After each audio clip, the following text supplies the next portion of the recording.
Yeah, man. I got hella motherfuckers on my beat. This is an interesting situation, a sad situation, tragic situation, disgusting situation, an unnecessary situation. It's...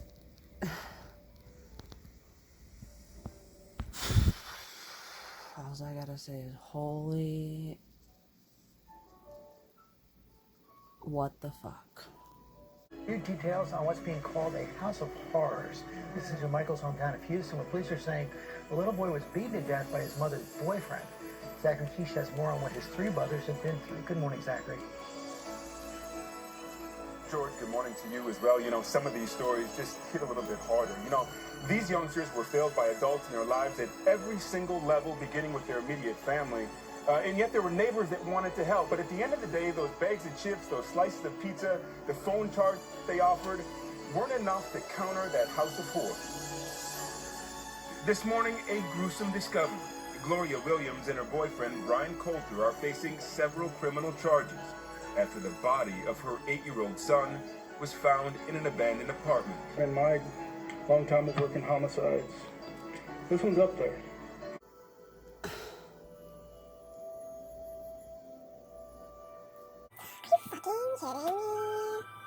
You know, this one affected us. Sunday afternoon, a 15-year-old boy belonging to Williams called police for help, saying his brother has been dead for a year. Several kids of several different ages left alone in an apartment for a whole year with their brother's dead body. Is that what I just heard? That is wrong. On so many levels.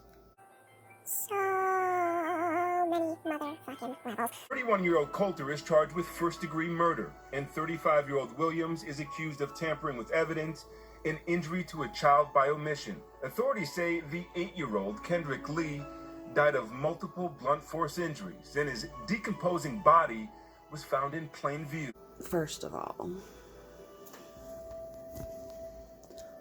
that's fucking wrong as fuck. I just can't even. Don't you love your children? Obviously not. They're saying this mom let her boyfriend beat her son to death. And she was okay with that, and she didn't do anything. She actually moved out with him and left the kids there. We saw Sad. soiled carpet, no furniture at all. No bedding, no blankets, nothing like that we could see. 3 of Williams' other children, ages 7, 9, and 15, were allegedly left alone for months with their dead brother. They were found malnourished and showed signs of physical abuse. Literally the only thing I could even think of her leaving those kids there to be even on the realm of, okay, I understand, would be like, oh, I left them there so that my boyfriend wouldn't beat him up anymore. Like, but then you would think, wouldn't you just, like, give them to a relative or call for some sort of help even after you left there? Be like, hey, you know, my kids, I left them. That's what all she had to say, and somebody could have gone and helped earlier. But first of all, before even all of that,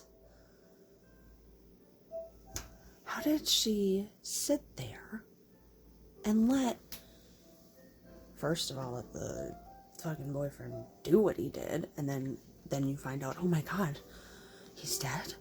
You know, like, and then you kept the body there? Are you fucking disgusting or what?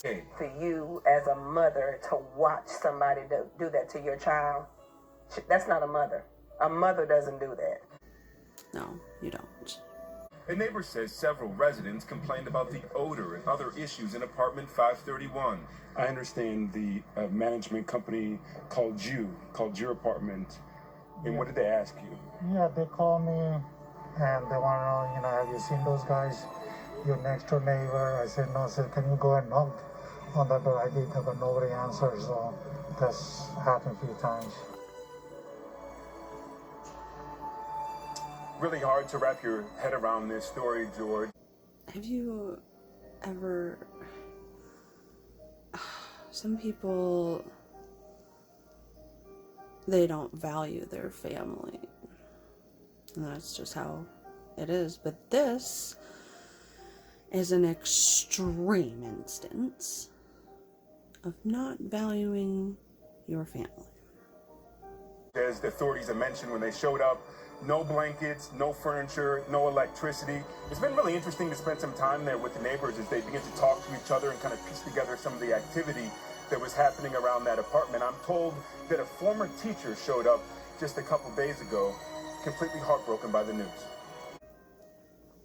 There's going to be a lot in the future for these kids to have to get through, and I feel bad for them. Hopefully, they have a good support network now. They sure as hell didn't for the lady that birthed them. You birthed those children. You birthed those children, and then you participated. You're a willing participant at this point in knowledge. You're a willing participant in the activities that went on against the well-being of your children. That's a willing participant.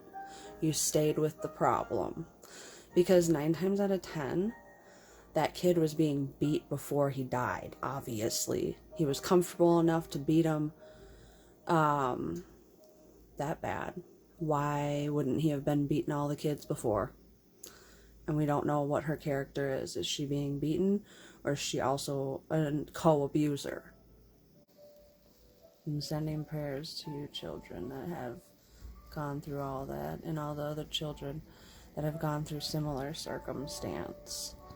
I'm sending you all positive energy, because that is just too much. You are all strong individuals for living, getting through, and loving after you go through these things. Keep holding your head tall, because it's not your guys' fault. So, afterthought, because I've already taken my first sip out of this ginormous coffee cup, because I needed a giant cup after listening and hearing all that nonsense, and that tragedy.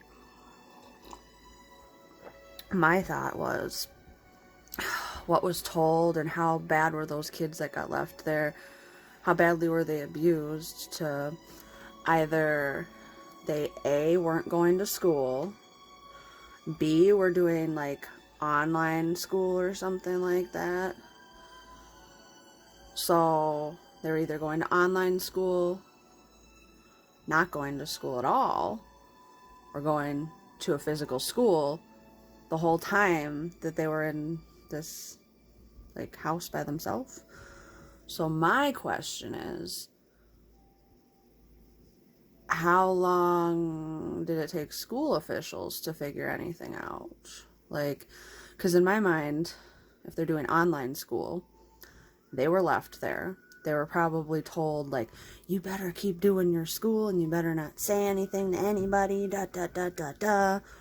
If they were going to school, they either, they could have told their teachers or something, what was going on, or they were told and threatened, don't you fucking do that, is what they were told not to do. They were threatened, obviously. And if they weren't going to school, how come it took so long for the education system to flag it? I mean, I remember when I was younger and my brother would ditch school and try to skip school, and my fucking mom got in trouble for it because he did it too many times. And they got right on that. I know educational systems are different in each city, county, state, region, what have you. That was a question. Like, how badly were these kids, especially the teenager? Like, the teenager is the one that probably has been enduring the abuse for the longest, because they are the oldest.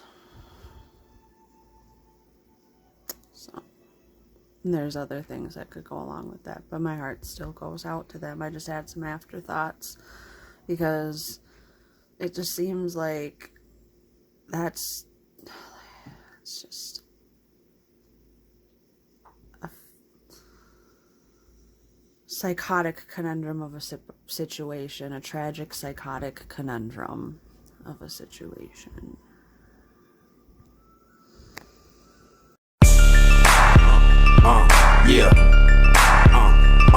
Yeah.